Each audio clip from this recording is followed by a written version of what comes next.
Hello and welcome back to NPC, that stands for Next Portable Console, which for you cannot be an Aeon Odin 3 Ultra because they don't make it anymore. Wow. I'm Federico Vitici and I'm joined by Mr. Brendon Bigley. Hello, Brendon. Hello. I am here after a marathoning of Saros for the PlayStation 5. So my whole head is like engulfed in the sun. All I can think about is the eclipse. Wow. Okay. We got to talk about that game. Yeah, we should talk about it at some point. And we're also joined by John Voorhees. Hello, John. Hey, Federico. Good to see you. Oh, thank you. We should address something up front. Yes. I was able to purchase 2 Steam controllers. Two of them, because I wanted to have one for the office and one for the living room because I'm lazy. Very nice. And I did everything correctly. I loaded up funds in my Steam wallet the morning, just a few hours before. I had a web page open in Google Chrome, and 10 minutes before the pre-orders were supposed to go live, I started refreshing the page every minute. It got me into the page 3 minutes ahead of time. And in like 40 seconds, I was in and out. I was done. And that's when it all went bad for everybody. It went else. sideways exactly at 1 o'clock Eastern, I think. Yeah. Because people did get in early. And sadly, I didn't get one. And I don't think Brendon did either. I also didn't get one. No, we were in the middle of recording Into the Aether, actually, and stopped the segment we were on to try to pre-order the Steam controller. It did not happen. I just kept getting an error over and over again. Same. So it was just Steam was just like, we had an issue processing this request, blah blah blah. The thing that really got me though, I don't get too angry about this kind of stuff, especially like a controller like this. I'll be able to get one eventually. Yeah. But in this case, the thing that actually did make me a little bit upset was the warning or like the notice that showed up on the screen was like, we had trouble processing your request. Try back in a couple minutes. And I was like, that's not going to work with a physical product that you're going to sell out of. Like, I'm not going to be like, oh yeah, I'll just wait 30 minutes and then come back later, because obviously it's going to be sold out. And guess what? It was sold out within like 10 to 15 minutes. The thing is, like, the try again in a few minutes was the same notice that showed up when Silksong came out. And Silksong had the same issue where like so many people were trying to buy it at once that Steam like crashed, like couldn't process all the payments at once. It's a little different though, right? Exactly. Like a digital video game that you're adding to your library is very different than a physical product they want to mail to your house. Mm-hmm. So no, I did not get one. I had a couple very nice people, because I've been streaming Saros basically for like 2 days straight. So I was talking a lot about the Steam controller not being able to get one. I've had a couple people reach out and be very nice and say that they would send me one because they got 2 of them. I have said no to all of those people. I just wanted to say I bailed on that because I think I'm going to sit back now. I'm going to let Federico be our guinea pig here. Yeah, and same. Because some of the preview coverage, honestly, like a lot of people seem to really like it a lot. I get a sense that there are more caveats with the Steam controller than I think there are, and I want them to be in the hands of like real people for a while. And I am a real person. You are a real person. I want some bugs to get worked out, because I'm thinking specifically about the Steam Deck dock. I think the official Steam Deck dock launched in a place where it was pretty good, but has some like major issues that need to get worked out. And then like a month later, there were like 15 updates that came out for the Steam Deck dock and made it great. So that's kind of how I'm thinking about the Steam controller right now. I got to say that I'm not super upset. I'm a little disappointed. I think that Valve should have known better. Yeah. You're not mad. No, you're just disappointed. I'm just disappointed. Wow. I'm disappointed because I think Valve should know better, because they've sold the Steam Deck. They've sold the Steam Deck OLED, and they saw incredible demand for those devices when they came out. So they had to have had an inkling that this was going to be popular. Right. And also, they're not naive. Scalpers exist. We all know scalpers exist. Right. A few minutes after, you can go on eBay and find a Steam controller for like $350. Someone in the Discord channel for this show posted one on eBay that was available for $750. Oh my gosh. Incredible.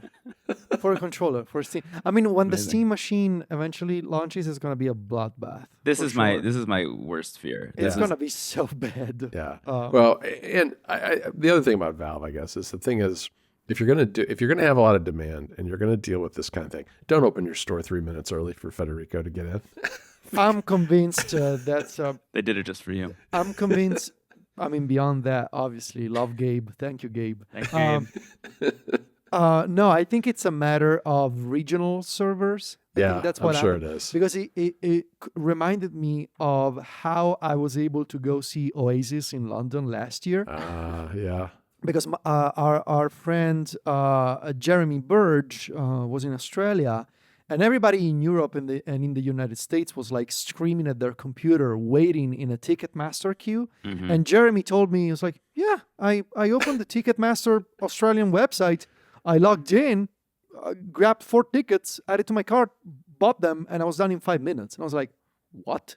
And so Yeah. there's usually like it's not. I guess what I'm trying to say is that it's not unusual for, if you're lucky, to end up in a situation where your regional server or DNS or CDN propagation hits just in time, if Right. not even before, and you can have a much better experience than Or you're in a everybody region else. where the demand is lower. Like, I mean, people in Australia buying tickets for London is probably a lot less than Fun people fact, from Rome. we actually ended up being seated next to some Australian guys. They were super drunk and so funny and kind at the same time. I cannot do an Australian accent for the life of me, but it was really funny. I remember. Me either. I can never make it work. Yeah. Yeah. No, well, so we'll see. We'll get it eventually. I will admit that I didn't actually hit the server until 1 minute after, so I was a little tardy getting onto this. See, So that's it's your one reason fault. I'm It's not your fault. We're, too we're, mad. We're John shaming here. It's your fault, John. Well, but Maybe. also, I mean, you and I had the same issue too, where like we were there for probably like 20, 30 minutes trying. Yeah. Right? It wasn't just like, oh, we just sit there, tried once, and then bailed. Like I kept refreshing. I did everything. I changed cards. I changed shipping addresses. I did was all like, that Let me try stuff everything. too. Yeah, just like see what I can do here to try to force it through, and nothing worked.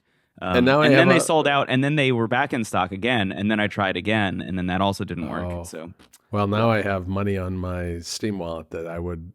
Buy some games. That's the thing that I think is kind of. I will, of course, and I mean, it's not like you I should, won't use. buy mixtape. The day we're Buy recording this mixtape. Yeah. is the release of mixtape, No, which that's is getting true. like straight 10 out of 10s across the board. Yeah, Oh, I amazing. wonder if mixtape is gonna run on Android. We're gonna talk about Android and Steam in a few minutes. Yeah. So look, I can't get too upset about having money on my Steam wallet because I'll spend it faster than most cash. Yeah, think of it as $100 off the Steam machine.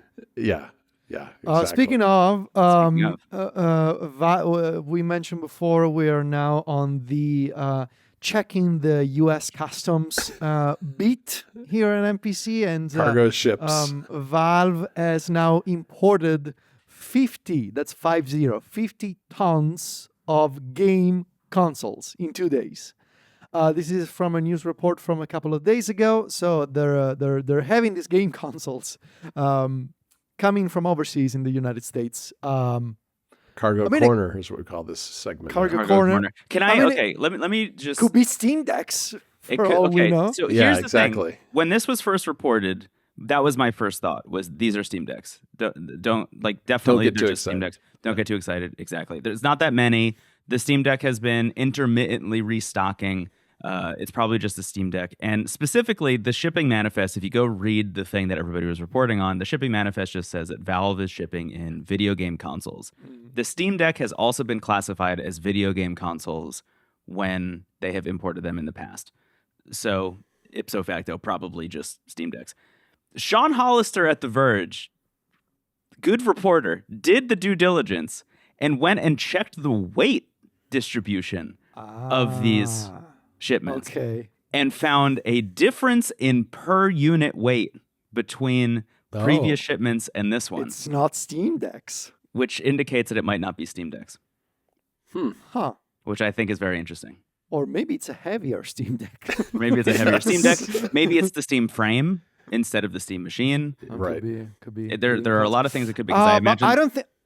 you I don't think the Steam frame would be classified as a by console? law, no, because John, get ready for a deep cut here. Remember when I had to ship the Vision Pro overseas? There was a special classification for the U.S. Vision Pro? Customs for the Vision Pro. Something like Yeah. I don't remember what it head-mounted was. display something. Like Head-mounted display. I don't think you can classify a headset as video game consoles. Interesting. It's more of a Okay. display or something like that. Yes. Yeah. Yes. I mean, details are kind of fuzzy at the moment. Yeah. Anyway, But that means, I mean, there's a world in which the Steam machine is launching much sooner than we think it is, which I think is very interesting. maybe. I would be surprised to see that. The thing about it is like, there's another thing that Sean mentions in his report is 50 tons is actually far fewer units than you would expect as well. If you actually break down the weight distribution of that, it's probably like 20 or 30,000 units total, Not at all. which hopefully would indicate that it's the first of many upcoming shipments of Yeah, the Steam except machine. It's just the Steam machines for Valve employees. Yeah, That's what it Or exactly. is. just the ones they were able to get RAM for. I mean, don't forget that, like, Right. Apple is very aggressively limiting the options of Macs you can buy right now because they can't even get enough RAM. Can't imagine that Valve's getting enough RAM to put a lot of Steam machines in people's hands. Exactly. Yeah. There's I don't know. There's a lot up in the air about that. Can I pivot real quick to some more follow up? Yes, you can. As of this morning, again, as of the time of this recording, Russ from Retro Game Core has released an impressions video about the RG Rotate. Yeah. And I watched through it. Well, I should say I skimmed through it because you guys sent it to me like 5 minutes before we started recording. So I was just, but I got all the relevant stuff. The main thing that I wanted to ask both of you, well, first of all, are both of you planning on getting the Rotate? Yes. Metal or black? Metal. And plastic. You're going metal, John? I'm going metal. I gotta come clean. I was doing Unwind with John when the video came out, so I used AI to summarize the video. Of course you did. I mean, I was doing Weren't you another listening podcast. to me and all of the interesting things I Hey, had to say? I can be a multitasker. All right, I listen Two to eyes, you. 2 ears. All right, I We're feel not- neglected. I feel We're neglected. not a couple. This is not a couples fight. I listen to you. Okay. We're having a podcaster couple fight. So I'll be anyway, right back. I'll let you guys hash this out, and then I'll come back. anyway, I'll ask Brendan's the same feeling question very again. awkward right the now. AI summary This at is like the when I grew up. bottom. The AI summary at the bottom, and Brendon, you've skimmed the video, so tell me if the I use my real AI was human wrong. brain. Yeah. Yes, said that if you want to go for a more retro look, you should go for the plastic one. Whereas the metal is more premium but less of a retro feel. Yeah, that was his takeaway, and this is consistent with a lot of his thoughts. It's funny to be like reporting on somebody else's video that they made about their own impressions, but Russ has been pretty consistent about his feeling that like he prefers plastic devices over metal ones because he wants things that you're playing games on to feel kind of almost like toy adjacent. Yeah. And that's kind of what it came down to. I would say that the video was not conclusive one way or another about like one of them is better than the other one, which I think was my initial concern was like, oh, what if the plastic one, with the metal hinge feels a little like finicky Fragile or fragile or something. That was my major concern. And Yeah. it seems like both of them have really great build quality. So I'm still kind of at a loss. I have no idea. You which know one to go why? with. You know why I think that's actually a great point. And I mean, I don't know if Russ says or thinks the same, but from my perspective, when I hear that, I think it's almost biological and natural rejection that we have because we hold metal devices every day in the form of our smartphones Yeah. that haven't Or been our made of Zunes.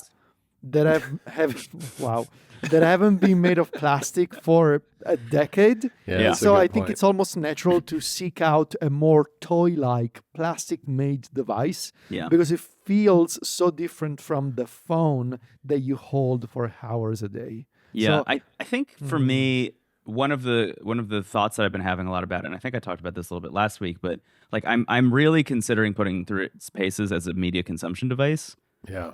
and I'm trying to figure out in my heart of hearts if I'm buying it as a media consumption device, does it actually make sense to be made of metal so it feels kind of adjacent to a phone, but it's not my phone, and I can like kind of like shift these habits over to another device that is phone adjacent but isn't one. What kind of media besides music? I guess podcasts.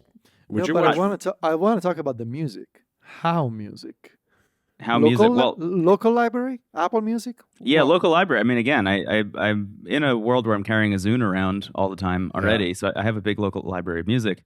So I'll probably be doing that realistically. There's such a fun article pitch for Mac Stories here about trying to make the RG Rotate into an iPod in 2026. Dude.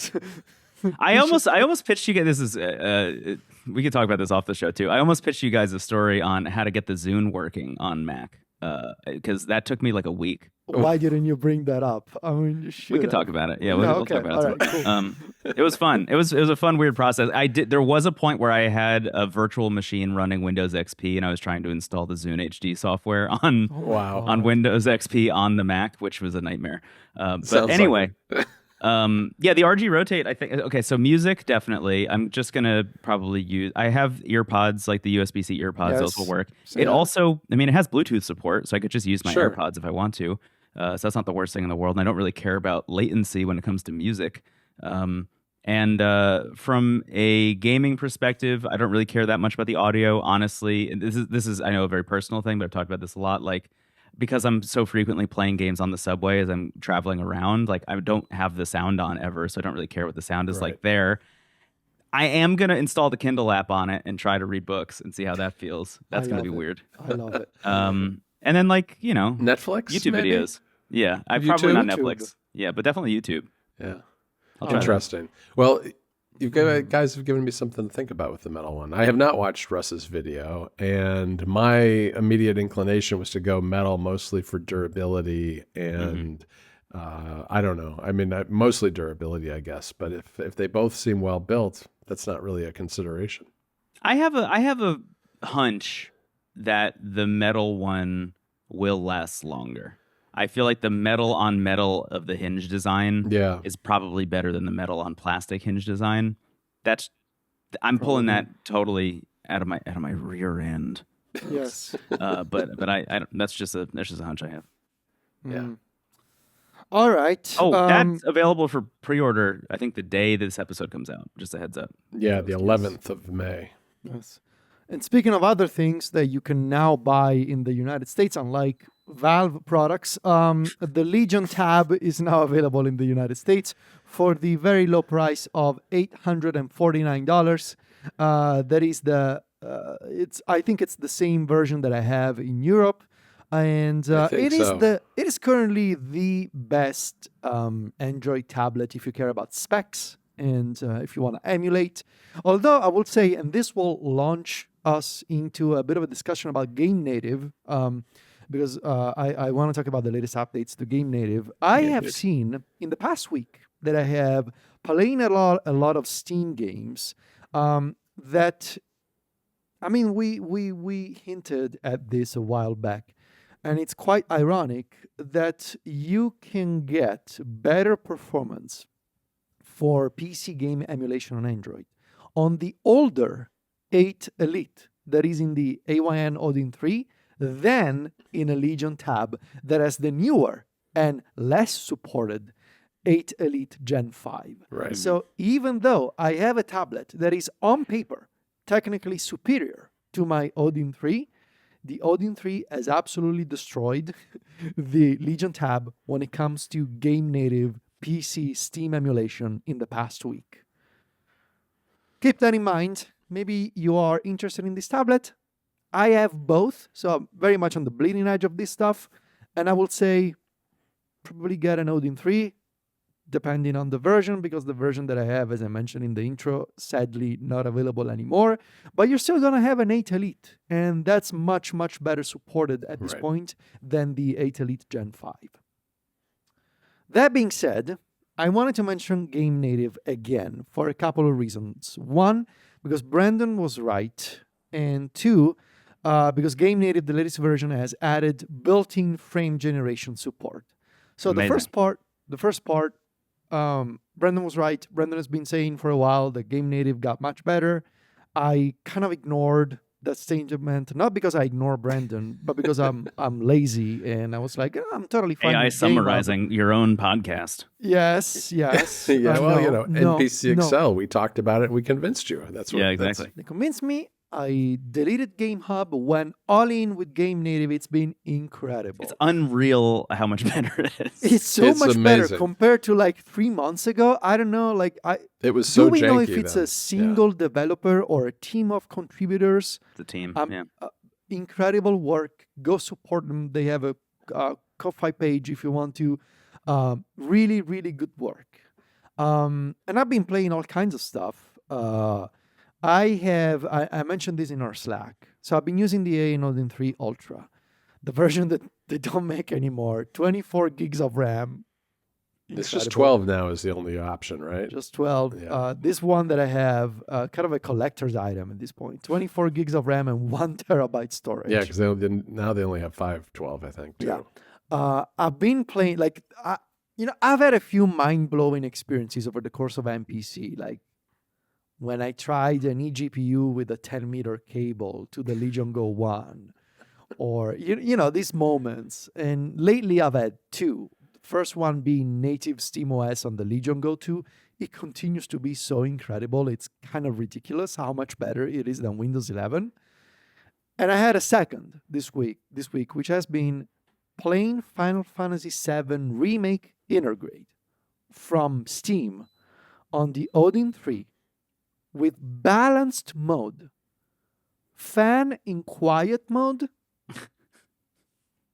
high settings everywhere, native resolution at 1080p, 30 FPS locked, and no frame generation. Wow. And I'm playing this game. I'm like up to almost No generation? No generation. Huh. High settings everywhere, native resolution 1080p, balance mode, quiet fan. It draws like 9 to 15 watts, depending on the cutscenes or how many enemies are on screen. Yeah. 30 FPS locked.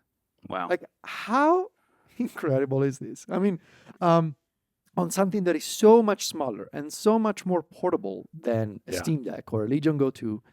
I've been playing for I'm up to chapter 3 again. I figured I'm just gonna play this game again and then try Rebirth on the Switch too, because why not? Nice. Incredible moment, all done with GameNative. I haven't even tweaked anything. I've gone into GameNative. They have a button when you load a game. You can just say load known configuration. Yes. And it just matches that to your CPU and your GPU. Yeah, I love That's that it. feature. I mean, you can tweak stuff if you want to, but you don't I haven't have needed to in any game. Every game I've played on GameNative or with GameNative, I have not needed to tweak a single same. setting on, which is the dream.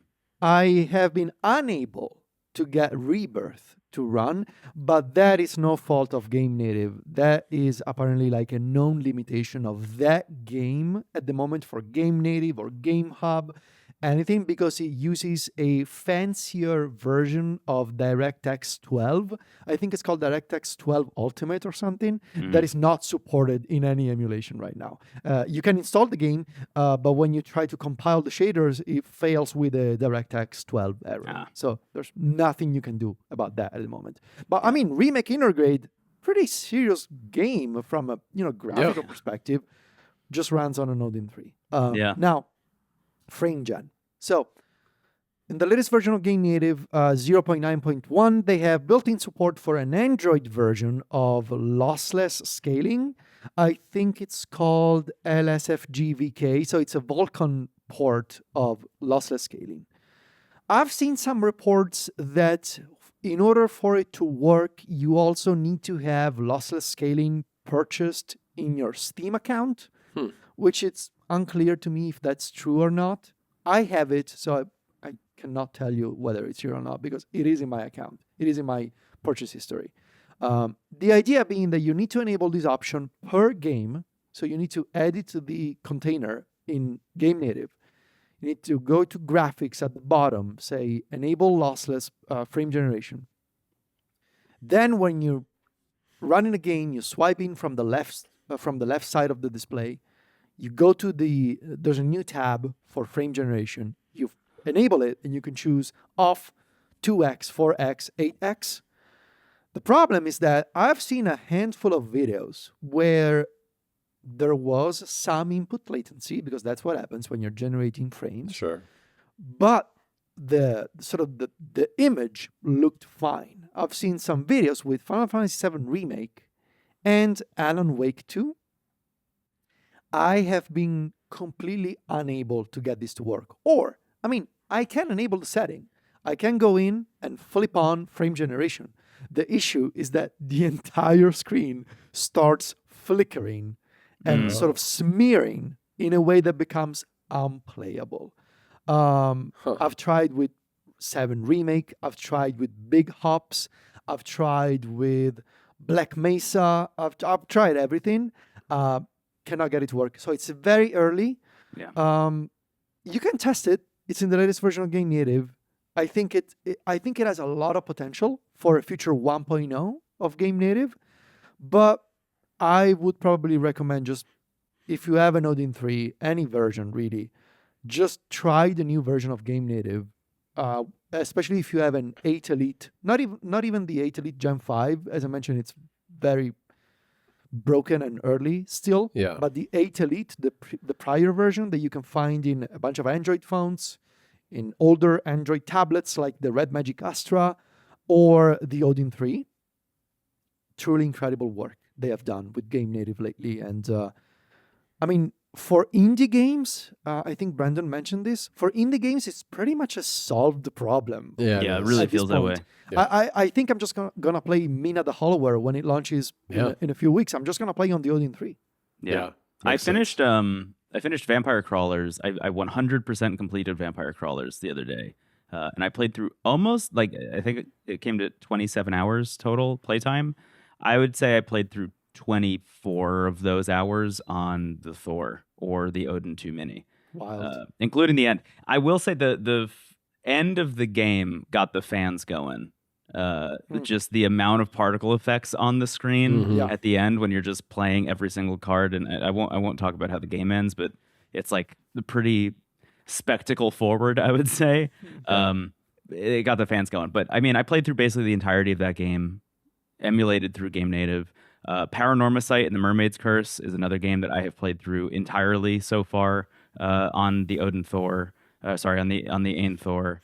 Alabaster Dawn just came out today. I'm gonna play that on the Thor. Like, it's kind of become my go-to. I have the ROG Ally X like in my bedside table, like kind of charged up and ready to go at all times. But I also have the Thor on top of the bedside table, and that has become the go-to for basically every indie game that I'm playing these days. Yeah, I basically only use the Legion Go 2 with Steam for Pragmata.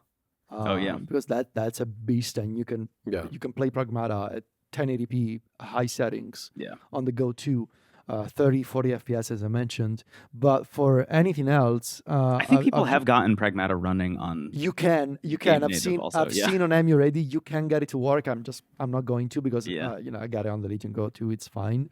But for indie games, I mean, we've been saying for a while, is the Steam Deck Mini here? And at this point, it kinda is. I don't think that's overreaching. I think, if we had said that 6 months ago, I think that would have been a little bit like you're kind of putting the cart before the horse. At this point, though, I really do. When a new indie game comes out, I test it first on the Thor to see if it runs before I try it anywhere else. Yeah. The next thing, we are going to talk about a bunch of Android apps and sort of suggestions to make these handhelds work better in NPC XL for our Patreon members. One of the things that I will mention here that I would love to see as GameNative as they work toward a 1.0 release, I would love to see deeper integration with front ends, with the ability, for example, to save certain GameNative sort of shortcuts for games to the home screen, for example, which is not something that you can currently do. Or, I mean, I would love to see a GameNative front end even. I think you can do that, actually. You can? Yeah. Where is it? I have done it. You've done it? Yes, you can do that. And then also, if you use a front end like Cocoon, which I do. Yeah, you can just create a Steam folder, and it will pull your games that you have currently installed from GameNative. See, that's the kind of tip that, you It's a should have good tip. saved for NPC XL. Wow. But I guess Brendon doesn't understand money, So it's no, thank you. That's an excellent tip. And finally, before we move on to XL, I wanted to mention that in the meantime, GameHub released a beta version of GameHub 6.0, which is a sort of an optional beta preview. The stable version is still 5.1 something. The 6.0 beta, it's kind of early and rough. For example, some parts of the UI are entirely in Chinese, and even if you set the language to English, you cannot get it to be set to English. Brand new design, looks really nice. It does look nice. I am intrigued by the fact that they are integrating retro emulators also Yep. This is what I was going to bring up. Yeah. inside GameHub, which suggests to me like this idea that these apps could also become like all-in-one front ends. We'll see, but I think interesting. They're also supporting Epic Games now, in addition to Steam and the other platforms. That's the other big update. Yeah, I think the interesting thing about GameHub I assume it's just RetroArch. I assume they're just like I guess. pre-configuring Probably. RetroArch and like hiding that entire UI Yeah. behind GameHub. But that mentality of like this all-in-one kind of launcher is very similar to what we're seeing in the iOS emulation space as well. I don't know. We never talked about Sumi, right? We never talked about this app. No. I don't think No. so. I will. I'll open it up real quick just so I can hold it up to the. It's camera. still in beta, or is it Let's see out what it looks like. now? I forget. It's in beta still. It's on test flight. You have to get test Yeah. flight to get it, but like here, I mean, it's basically just like a full iOS retro game launcher, and you add your games to it, and it just starts playing via emulators that it has built into it. So it's basically an all-in-one emulation front end that is using, I would assume, RetroArch cores in the back end. It's really interesting. It has a couple other features here and there, but that seems to be where all of this stuff is going. Because I think, as we've speculated many times, that's the kind of thing you could pretty easily monetize and like charge a subscription for. And it has to be where GameHub is going. I think long term is a subscription front end.